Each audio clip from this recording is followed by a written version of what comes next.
কেমন আছো সবাই? আশা করি ভালো আছো। একটা কথা কইতাম আইছি তোমরা সবাই সাথে। কত রয়েছে গিয়া বাচ্চা দুধ আনছি,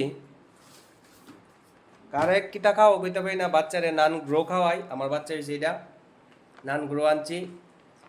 তো শুনলাম সরকারে কইছে জিএসটি নাই দুধের মধ্যে, বাচ্চা যত খাওয়ান আছে কিছুর মধ্যে নাই। বাচ্চার জন্ম থেকে দইরা যতক্ষণ মৃত্যু আছে একটা মানুষের, জিএসটি আর টিডিএস, জিএসটি আর টিডিএস কি কয় জানি, টিডিএস কাটে, জিএসটি কাটে, আর কিটা কাটে ট্যাক্স, ইনকাম ট্যাক্স। মানে মানুষ যতদিন জিন্দা আছে, জীবিত আছে, তুমি খাওয়ান থেকে দইরা মৃত্যু, জন্ম থেকে মৃত্যু অবধি ট্যাক্স দিতে লাগবো। বাচ্চা দুধ আনছি 160 টাকা ট্যাক্স একটা দিছে, 8টা দুধ আনছি 160 টাকা ট্যাক্স আছে। শুধু শুধু না, এটা ট্যাক্সটা জিএসটি লেখা দিছে, লেখা আছে জিএসটি 160 টাকা।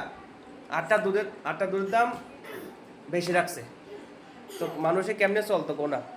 বাচ্চা তো শুরুর থেকে দুধ খাইতেছে, এই দুধটা খাইতেছে, এটা হচ্ছে আমার বাচ্চা, এই দুধটা খাইতেছে।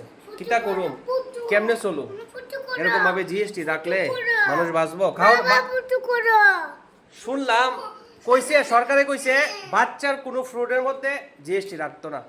ওরে তারা বলে জিএসটি রাখে, দেখছো 160 টাকা জিএসটি লাগছে। তো কার বাচ্চারে কিতা খাও আমি কইতে পাই না, কিন্তু তোমরা সবাই আওয়াজ ওঠাও, অবশ্যই কিছু একটা করতেইব।